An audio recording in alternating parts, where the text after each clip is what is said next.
A local government is the closest form of government to the people and their community.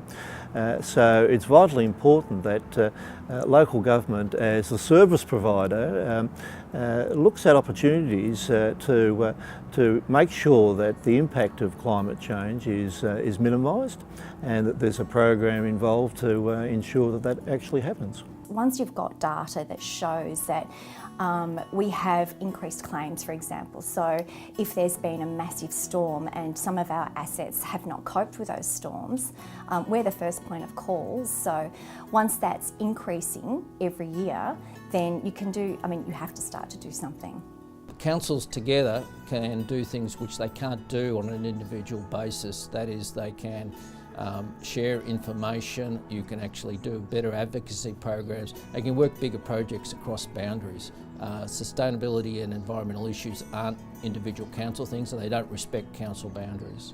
Well, the adaptation roadmap looks at ways of adapting to the effects of climate change, looking at positive ways of being able to mitigate the effects of climate change, in particular in the eastern metropolitan region of Melbourne. By doing it on a regional basis, it allows us to look at things which are broader than probably just what you could do on a local issue.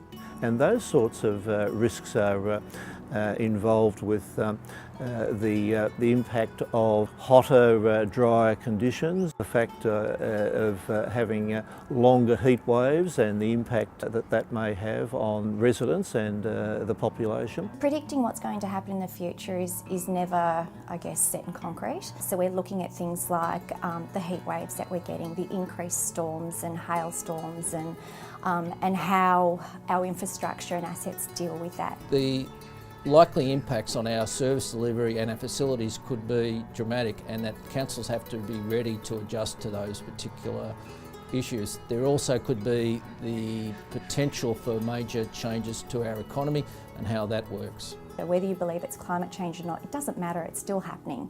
So it's having those conversations with other departments, with other managers. Just have the conversation, because I think it'll surprise you, the knowledge that those people have that they deal with on a daily basis that just isn't being captured. And that's important, because that's something that we can then help with the future. It's that information that we're learning now is something that we can then develop and make those changes. It is important that councils are proactive in planning for these events.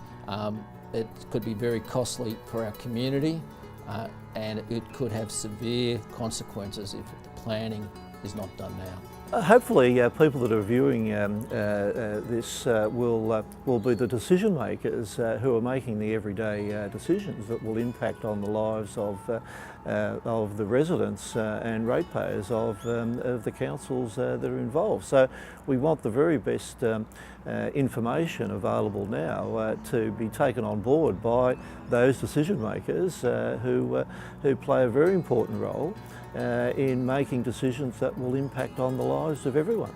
The information can be found on an EAGA website, which has not only the roadmap, but it has a range of other information available there.